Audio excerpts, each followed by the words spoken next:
for a 36-28 win. I mentioned that Dalvin Cook was the story here.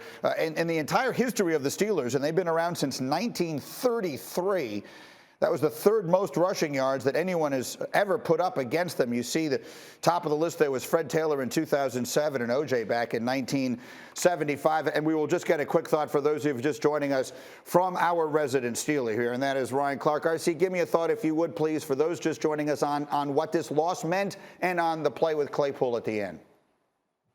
Listen, it's an absolutely embarrassing outing for the Pittsburgh Steelers. The way this team starts out defensively, I think everyone that's on this show understood that Dalvin Cook was going to get the ball. They might throw the ball to Justin Jefferson. It takes it to the second half for you to load the line of scrimmage. It takes it to the second half for you to double Justin Jefferson. And then no physicality whatsoever, dominated on both sides of the line of scrimmage. And then the person that's fighting the hardest on the entire team is the quarterback that has been beat up, bruised, battered, and put back together again. Coach Tomlin said in his post-game press conference, we have to figure out who we are doing these things with. And though I know they enjoy doing things with Chase Claypool, he made huge catches in the second half, no matter who was on him. There was too many bonehead mistakes, and there was one self-centered me play at the end of the game that caused you an opportunity to win. For a team to fight so hard in the second half after being dominated in the first, for a quarterback to give you an opportunity to win in what might be his last season,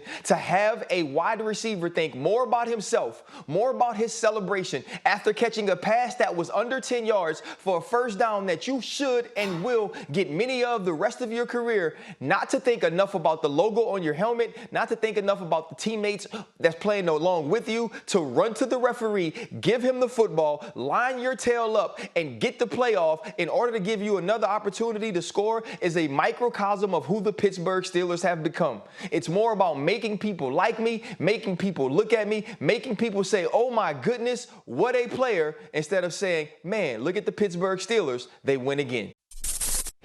Thanks for watching ESPN on YouTube. For live streaming, sports, and premium content, subscribe to ESPN+.